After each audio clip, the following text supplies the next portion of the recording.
Well, I was a scriptwriter many years ago for a television series, amongst other things, called Idiot Weekly Price Tuppence, which starred Peter Sellers and various other people. And one week Eric Sykes went ill, and he was supposed to be doing a series of little quickies.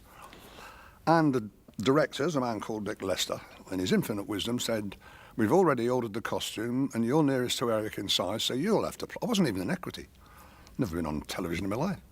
So I did this series of quick sketches about two duelists with an actor whose name was Alan Owen.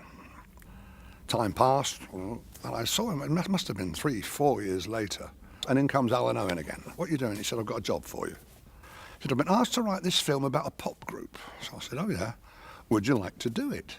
Oh, I said, "Yeah, very much." "Right," he said, "I'll phone you."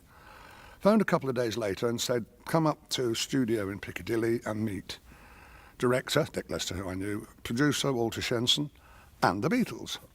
He said, "By the way, I feel I should tell you, they're very nervous and they want to be surrounded by genuine Scousers." He said, "Now I know you can do it because I've heard you.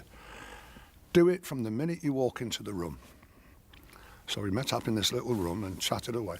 "You all right?" "Yeah, fine, lovely, smashing." "All right, sit down, thanks." And that was when I said to George, "Can you tell me something about Mal, because that's who my character's vaguely based on?" He said, "Yeah, I can tell you about Mal." He said, "He looks after our luggage when we move. And we've just come back from New York, and the luggage is in Iceland." Hey, here. Those yours? No, they're for Ringo.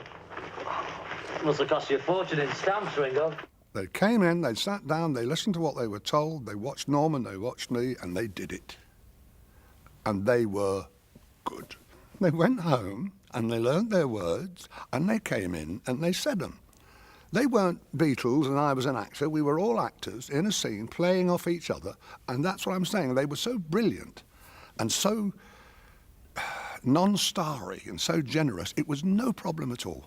I've a good mind to thump you, Shake. Hey, if you're going to have a Barney, can I hold your coat? He started it. I did not, you did. I'd seen, I think, about 10 minutes of one of their concerts one night on a television, full of youngsters. And I didn't hear a word they sang or a word they spoke. And I thought, I don't know what all that's about, I'm going out. So I'm eternally grateful that I got the part in the film, because I realised, what sensational music they were producing. My most vivid memory of the Scala Theatre is standing with Walter Shenson one afternoon at tea break. And he said, "John, all these beautiful girls, haven't you found yourselves one yet?" I said, "Walter, you know what it's like when you're a kid and they put you in a sweet shop? By the time you've made your mind up, it's closed." Hey, who's the little old man? It's Paul's grandfather. I'd arranged to meet George somewhere for a drink, and he got there very early and was fed up waiting on his own, so he thought he'd phone me. Didn't have my phone number. I was living in a bedsit in Chalk Farm. So he looked through the telephone directory and found only one Junkin, which was my mother and father, who lived in East London. "Hello? Can I speak to John Junkin, please?" She said, "Senior or junior?" "Oh," he said, "I think it'll be junior." She said, "Who wants him?" He said, "It's George Harrison, actually." And my mother dropped the phone, ran into the other room where my father's sitting. "There's a Beatle on the phone, there's a Beatle on the phone." And my father went, "Oh, God," took his slipper off and went to kill it for her.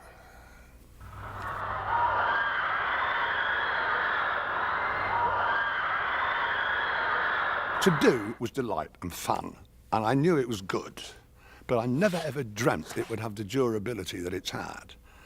And the other thing, of course, is it was probably 6 of the happiest weeks of my working life. I got paid as well.